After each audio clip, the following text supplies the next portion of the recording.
আমাৰ চকুৰেও ঈশ্বৰ নেদেখো। এতিয়া ভগৱানে কৈছে ঈশ্বৰ দেখিবলৈ মই তোমাক চক্ষু দিব লাগিব। এইটোৱে হ'ল ভগৱত কৃপা। এইটোৱে ভগৱত কৃপা যে সেই ঈশ্বৰ চাবলৈ ভক্তিৰ চকু লাগিব, প্ৰেমৰ চকু লাগিব, জ্ঞানৰ চক্ষু লাগিব। আৰু ভগৱান কৃষ্ণই দিব্য চক্ষু দান কৰিলে। দিব্য অৰ্থাৎ এই গীতা আৰু ভাগৱতে হ'ল ভগৱান কৃষ্ণ। গীতাৰ যদি জ্ঞান হয় দিব্য চক্ষু লাভ কৰিব, ভাগৱতৰ যদি জ্ঞান হয় দিব্য দৰ্শন পাব। ধৰিব পাৰিছেনে? বেদান্তৰ দ্বিতীয় সূত্ৰ ভাগৱত ই ত্ৰিকালদৰ্শী কৰি তোলে এজন মানুহৰ ভাগৱত। ভা মানে পোহৰ, এই লাইটৰ পোহৰ নহয়, চন্দ্ৰ সূৰ্যৰ পোহৰ নহয়। ভা মানে কি? বাহিৰ আৰু ভিতৰ দৰ্শন দেখা পোৱা পোহৰ। আপুনি মই বাহিৰটোহে দেখিছোঁ, ভিতৰটো দেখিছোঁ জানো? ভিতৰটো ভাগৱতৰ জ্ঞান হ'লে ভিতৰটো দেখিব। এইটোৱে তত্ত্ব। ভাগৱতৰ জ্ঞান যদি হয় এজন ভাগৱতৰ বক্তাই অতীত বৰ্তমান আৰু ভৱিষ্যত দ্ৰষ্টা হৈ পৰে। তেওঁৰ কাৰণে আৰু আৱৰণ, মায়াৰ আৱৰণ নাথাকে। সেইকাৰণে আমাক কৈছে গীতা আৰু ভাগৱতে হ'ল ভগৱান। গীতাত কৈছে অহম ব্ৰহ্ম, ময়ে ভগৱান। অহম ব্ৰহ্মস্মিন, ময়ে ভগৱান, ময়ে ব্ৰহ্ম, ময়ে সত্য, ময়ে সনাতন। ঈশ্বৰ সৰ্বভূতানাং হৃদয়দেশ অৰ্জুন তিষ্ঠতি। ঈশ্বৰ সকলোৰে হৃদয়ৰ মাজত আছে। ভ্ৰমায়াম যন্ত্ৰৰুৰাণি মায়ায়া, সকলোকে মায়াৰ মাজত ঘূৰাই ফুৰাইছে ঈশ্বৰে। আৰু যি ঈশ্বৰৰ চৰণত ধৰিছে তাক মায়াই নাপায়, আৰু যি ঈশ্বৰৰ চৰণত ধৰা নাই তাক মায়াই পাব। এই কথাটোকে আমাক বুজাইছে ভগৱান কৃষ্ণৰ সখা অৰ্জুনৰ। ভগৱানে দিব্য জ্ঞান দান কৰে, দিব্য জ্ঞান। অৰ্থাৎ আপুনি যদি ভাগৱতৰ প্ৰিয় হয়, আপুনি যদি গীতাৰ প্ৰিয় হয়, একেই কথা। ভগৱানেও আপোনাক মোক দিব্য কৃপা দান কৰিব, তেতিয়া আমি ভগৱত দৰ্শন পাম। আৰু যেতিয়া দিলে চক্ষু, তেতিয়া ভগৱানক দৰ্শন কৰিলে চবতে ভগৱান। ভগৱানত চব আছে, ভগৱানতে চব আছে। হিমালয় আছে, এই অনন্ত কোটি ব্ৰহ্মাণ্ড আছে, যে ব্ৰহ্মা আদি সকলো প্ৰতিজন ব্ৰহ্মা আছে। সমস্ত জগতৰ যিটো প্ৰজ্বলিত অগ্নিশিখা ভগৱানত আছে। এই সমস্ত সাগৰৰ অসংখ্য অনাদি জল সকলোতে আছে। আনকি অৰ্জুনো সেই তাতেই সোমাই আছে। সকলো ভগৱানতেই সোমাই আছে। অৰ্জুনে দেখা পাইছে। আৰু এটা বস্তু দেখিছে অৰ্জুনে, যে সকলোৱে মাত্ৰ ভয়ত কম্পমান হৈ স্তুতি কৰিছে ভগৱানক। ত্ৰাহিমাং ত্ৰাহিমাং, ৰক্ষা কৰা, ৰক্ষা কৰা, ৰক্ষা কৰা। তাৰ পাছত দেখিছে দাঁতৰ মাজত ভীষ্ম, দ্ৰোণ, কৰ্ণ, জয়দ্ৰথ, এই গোটেইবোৰ দাঁতৰ মাজত গুৰি হৈ লাগি ধৰি আছে। আৰু বাকী থকা যিমান আছে মানুহ, মৰিবৰ কাৰণে উত্ৰাৱল, বাচিবলৈহে উত্ৰাৱল হয়। চব মৰিবৰ কাৰণে উত্ৰাৱল, চব মৰিবৰ কাৰণে মুখৰ মাজলৈ ঢপলি আহিছে। ইমান ভয়ানক দৃশ্য অৰ্জুনে আৰু চাব নোৱাৰিলে। ভগৱানক স্তুতি কৰিলে, প্ৰভু প্ৰভু মই আৰু চাব নোৱাৰোঁ, মই আৰু তোমাৰ এই ৰূপ মই আৰু দৰ্শন কৰিব নোৱাৰোঁ। গতিকে তুমি সৌম্য বপু, তুমি সেই চতুৰ্ভুজ ৰূপে তুমি আকৌ ঘূৰি আহা। প্ৰভু মই এই ৰূপ চাব নোৱাৰোঁ। ত্ৰাহিমাং ত্ৰাহিমাং। ভগৱানে আকৌ ঘূৰি আহিলে, আহি ক'লে অৰ্জুন, যজ্ঞ দান তপস্যাৰ দ্বাৰা মোৰ এই ৰূপ দেখিব নোৱাৰে কোনেও। তোমাক যে মই দেখুৱাইছোঁ, তুমি মোৰ অতি প্ৰিয়, কাৰণ তুমি মানুহ, অৰ্থাৎ তুমি নৰ, মই নাৰায়ণ। সেইকাৰণে এজন মানুহ যদি মানুহ হয় ঈশ্বৰক পাবলৈ আৰু সময় নালাগে। এইটো কথা আকৌ পুনৰ কৈছে। আমি বৰ মানুহ নহয়। যদি মানুহ হয় তেতিয়া ঈশ্বৰ আৰু মানুহৰ মাজত কোনো পাৰ্থক্য নাথাকে। তেতিয়া ভগৱান কৃষ্ণই বিশ্বৰূপ দেখুৱালে, দাঁতৰ মাজত লাগি ধৰিছে, গুৰি হৈ গৈছে, চূৰ্ণাকৃত হৈ আছে। আচ্ছা, তেতিয়াতো যুদ্ধই লগা নাছিলে। তেতিয়া যুদ্ধ লাগিছিলে জানো? যুদ্ধৰ আগৰ ঘটনাহে। তেতিয়াহ'লে কি বাৰু? এবাৰ ভাবকচোন, এবাৰ চবে ভাবক, দিমাগ লগাওক যে যুদ্ধ নলগাকৈ কিয় ভগৱানৰ দাঁতৰ মাজত গুৰি হৈ লাগি ধৰিছিল এই সমস্ত সৈন্যসকল। আৰু ভগৱত গীতাত ভগৱানে কৈছে নিমিত্ত মাত্ৰ ভৱ সব্যসাচী। তুমি নিমিত্ত হোৱা। অৰ্জুনক গীতাত বুজাইছে তুমি নিমিত্ত হোৱা। এওঁলোক মৰি আছে, মই মাৰি থৈ দিছো, কিন্তু তুমি মাত্ৰ নিমিত্ত হোৱা। এওঁলোক চব মৰি আছে, মাত্ৰ কাৰণ এটা লাগিব যে তুমি মাত্ৰ কাৰণ। এওঁলোক চব মৰি আছে। কেলে মৰি আছে? এইটো কথা অত্যন্ত দৰকাৰী কথা। ডায়েৰীত লিখিব, জীৱন ডায়েৰীত লিখিব। যিদিনাই মানুহে ঈশ্বৰক পিঠি দিলে তেতিয়াৰ পৰা মৃত্যু আৰম্ভ হ'ল। যেতিয়াই মানুহ ধৰ্মক পিঠি দিলে তেতিয়া মানুহৰ মৃত্যু হ'ল। মাত্ৰ ফৰ্মেলিটি হ'বলৈ বাকী আছে। কেনেকৈ মৰিব আপুনি গম নাপাব।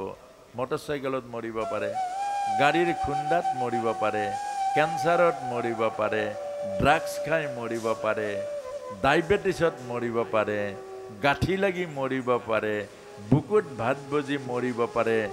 মৰা অনেক অনেক উপায় আছে।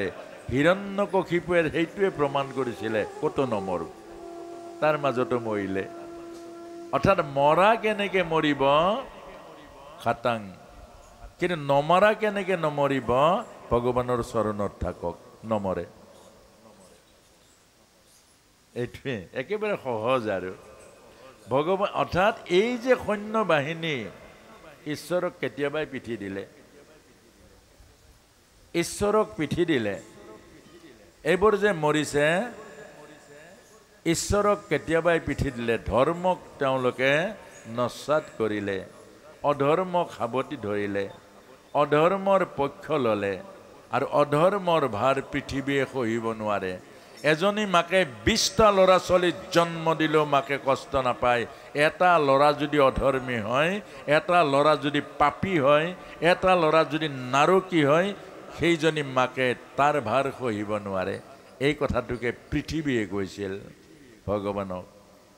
পৃথিৱীক যেতিয়া ভগৱানে কৈছিল তুমি কান্দিব কিয় লাগে বসুমতী, তোমাকতো মই সমস্ত ভাৰ বহন কৰিব পৰা শক্তি দিছোঁ। তেতিয়া পৃথিৱীয়ে কৈছে যে মই সন্তানৰ ভাৰ বহন কৰিব পৰা শক্তি আপুনি মোক দিছে, কিন্তু মহা মহা পাপৰ ভাৰ বহন কৰিব পৰা শক্তি আপুনি দিছে জানো? নিজৰ স্বামীয়ে যেতিয়া ভাৰজাক তেল ঢালি জ্বলাই দিব, এই পাপৰ ভাৰ কিমান ওজন সুধিছে? নিজৰ পত্নীক যেতিয়া নিজৰ স্বামীয়ে, স্বামী মানে মালিক, সুৰক্ষিত কৰিব, গোটেই জীৱনৰ সুৰক্ষাৰ দায়িত্ব লোৱা, সেইজন স্বামীয়ে যদি অসহায় এগৰাকী নাৰীক পিতৃ মাতৃৰ বুকুৰ পৰা আনি সেইগৰাকী নাৰীক যৌতুকৰ বাবে বা কিবা এটা অজুহাত লৈ তেল ঢালি জ্বলাই দিব পাৰে, সেই পাপৰ ভাৰ কিমান হ'ব প্ৰভু? যি জন্ম দিয়ে পিতৃ মাতৃয়ে জীৱনৰ সৰ্বস্ব ত্যাগ কৰে পুত্ৰ কন্যাৰ বাবে, যে পুত্ৰ কন্যাৰ বাবে জীৱনৰ সৰ্বস্ব সুখ ভোগ চব ত্যাগ কৰে, এটা এটা পইচা জমা কৰে পুত্ৰৰ জীৱন বিকাশৰ কাৰণে। এগৰাকী মাতৃয়ে 10 মাহ 10 দিন ভাৰ বৈ 20টা মূত্ৰ ধুৱাই কল্পনাৰ সীমা পাৰ কৰি পুত্ৰ কন্যাৰ মাজেৰে তেওঁলোকে সুখৰ সপোন দেখি দেখি ল'ৰা ছোৱালীক ডাঙৰ দীঘল কৰে, জীৱনৰ পৰিপূৰ্ণতা দিয়ে। আৰু সেই পুত্ৰ যদি কন্যাই পিতৃ মাতৃক বৃদ্ধাশ্ৰমত থৈ ৰাস্তাত এৰি থৈ আহে, হৃদয় বিদাৰক কথা কয়, তে সেই ভাৰটো কিমান ওজন হ'ব প্ৰভু? সেই ভাৰ জানো মই বহন কৰিব পাৰোঁ? অৰ্থাৎ এই কথাটোকে কৈছে, পাপৰ ভাৰ পৃথিৱীয়ে বহন কৰিব নোৱাৰে। আৰু সেই পাপ কোনে কৰিছে? যিসকলে ধৰ্মক পিঠি দিছে। মনত ৰাখিব, যিদিনাই ধৰ্মক পিঠি দিলে সেইদিনাৰ পৰা আপোনাৰ জীৱনৰ দুখ আৰম্ভ হ'ল। হনুমানে যেতিয়া লংকা জ্বলাই দিলে, তেতিয়া প্ৰভু ৰামে প্ৰশ্ন কৰিছিল, হনু লংকা কিয় জ্বলালা? ৰামৰতো আদেশ নাছিলে লংকা জ্বলোৱা, ৰামৰ আদেশ আছিলে সীতাৰ খবৰ লোৱা, ক'ত আছে? হনুৱে কৈছে, প্ৰভু মই লংকা জ্বলোৱা নাই। কোনে জ্বলাইছে? ৰাৱণে জ্বলাইছে। মই ফল মূল খাই আছিলোঁ, ৰাৱণে মোক ধৰি লৈ গ'ল, আৰু ৰাৱণে ধৰি নি ৰাৱণেই মোৰ নেগুৰত কাপোৰ মেৰিয়ালে, ৰাৱণেই মোৰ নেগুৰত তেল ঢালিলে, আৰু ৰাৱণেই নিজ হাতে মোৰ নেগুৰ জ্বলাই দিলে। অৰ্থাৎ যেতিয়া ঈশ্বৰক পিঠি দিয়ে, দুষ্ট বুদ্ধিয়ে লগ লাগে, নিজৰ জীৱন নিজেই সংকটত পেলায়। কোনোবাই তাক বিপদ আনিব নালাগে। যিদিনাই ঈশ্বৰক পিঠি দিলে, যিদিনাই অধৰ্ম কাৰ্যত হাত দিলে, সেইদিনাৰ পৰা তাৰ পতনৰ ৰাস্তা খোল খালে। যে শ্ৰীমদ ভাগৱতত কৈছে যে হিৰণ্যক্ষ বৰাহে মাৰিলে, নাই মৰা বৰাহে, বৰা ভগৱান, ভগৱানে কেতিয়াও নামাৰে, ভগৱানে মুক্তি দিয়ে, ভগৱানে মৰম দিয়ে, কৃপা কৰে, ভগৱানে নামাৰে। কোনে মাৰিলে? হিৰণ্যক্ষৰ বুকুৰ মাজত থকা অহংকাৰে মাৰিলে। খেদি খেদি মৰিবলৈ গ'ল। সাগৰক কৈছে যুদ্ধ দে সাগৰ, মোক যুদ্ধ দে। সাগৰে হাত জোৰ কৰি কৈছে যে বোপাই তোৰ লগত মই যুদ্ধ কৰিব নোৱাৰো, মই তোৰ সমকক্ষ নহয়, তই ইমান শক্তিশালী। গতিকে এই যে পৃথিৱী উদ্ধাৰ কৰি বৰাৰূপী বিষ্ণু আহি আছে, সেইজনে তোৰ ইচ্ছা পূৰণ কৰিব। খেদি গৈ বিষ্ণুক ভেটি ধৰি যুদ্ধ দে। খেদি গৈ মৰিলে। একুৰা জুইত যেনেকৈ পতংগই জাপ মাৰি মৰে, সেই অহংকাৰ আৰু অভিমানে জীৱক মাৰে। সেইকাৰণে মনত আমাক সেই কাহিনীৰ মাজেৰে কৈছে, অহংকাৰ নকৰিব। এই শৰীৰটো হ'ল এমুঠি জ্বলাই দিয়া ছাই। শিৱই আমাক এই কথাটোকে বুজাইছে। এই শৰীৰৰ অহংকাৰ দুদিনীয়া, শৰীৰৰ অহংকাৰ, অহংকাৰে আপোনাক মাৰিব। যেনেকৈ হিৰণ্যক্ষক অহংকাৰে মাৰিলে, হিৰণ্যকশিপুক অহংকাৰে শেষ কৰিলে। গতিকে অহংকাৰ হ'ল মৃত্যুৰ কাৰণ। এই কথাটোকে বুজাইছে আৰু আমাক আগতে বুজাইছে। বুজি নোপোৱা সকলটো মৰিলেই, আমাকো বুজাইছে যে ঈশ্বৰৰ পিঠি নিদিব। আকৌ কৈছো, ঈশ্বৰক কেতিয়াও পিঠি নিদিব, ঈশ্বৰহে ৰক্ষা কৰিব। ধৰ্মই ৰক্ষতি ৰক্ষত, ধৰ্মই ৰক্ষা কৰিব। ধৰ্ম ভগৱানৰ ৰূপ। গতিকে ধৰ্মক পিঠি কেতিয়াও নিদিব। আৰু এইটো গীতাই আমাক সেইটোৱে শিকাইছে একেদৰে।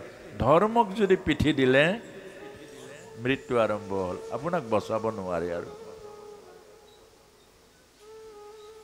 ঈশ্বৰক যদি পিঠি দিলে দুখ আৰম্ভ হ'ল। ললাটত আৰু বিধিত দুখ লাগিব নালাগে, আৰু নিজে নিজেই দুখ আৰম্ভ হ'ব। একাদশ অধ্যায় বিশ্বৰূপ দৰ্শন। কিন্তু তাৰ মাজত দ্ৰৌপদী সুধিছিলে প্ৰভুক, প্ৰভুৰ এইবোৰ লীলাত মায়া আছে। দ্ৰৌপদী সুধিছিলে, হে জনাৰ্দন, কুৰুক্ষেত্ৰ যুদ্ধৰ পৰিণতি কি? 5জন বাচিব, তোমাৰ 5জন বাচিব। তেতিয়াই জানিছিলে অভিমন্যু মৰিব। কাৰণ 5জন বাচিব, পঞ্চপাণ্ডৱ। আৰু সেইকাৰণে অৰ্জুনক যেতিয়া বিশ্বৰূপ দেখুৱালে, চব দেখিলে, অভিমন্যুৰ মৃত্যু নেদেখিলে। একেলে এইটো হ'ল প্ৰভুৰ মায়া। প্ৰভুৱে মায়া মুক্ত কৰি নিদিয়ে, কেলে জগত সৃষ্টিৰ কাৰণে মায়া লাগিব, বিনাশৰ কাৰণে মায়া লাগিব। যদি অভিমন্যুক মৃত্যু দেখিলেহেঁতেন অৰ্জুনে যুদ্ধ নকৰিলে, আৰু সমস্যা লাগিলেহেঁতেন। সেইকাৰণে অভিমন্যুৰ মৃত্যু চব দেখিলে, অভিমন্যুক নেদেখিলে। এই কথাখিনিয়ে কৈছে দ্বাদশ অধ্যায় ভক্তিযোগ। দ্বাদশ অধ্যায় ভক্তিযোগ অকণমান সকলে আনন্দ কৰক। বিচনীবিলাক দেখিলে মনটো তালে যাওঁ যাওঁ লাগে, গতিকে বিচনাবিলাক বন্ধ কৰাই ভাল নেকি? বিচনী মাৰি থাকিলে তালে যাওঁ যাওঁ লাগে, ওচৰতে বহু বহু লাগে। গতিকে চবৰে যেতিয়া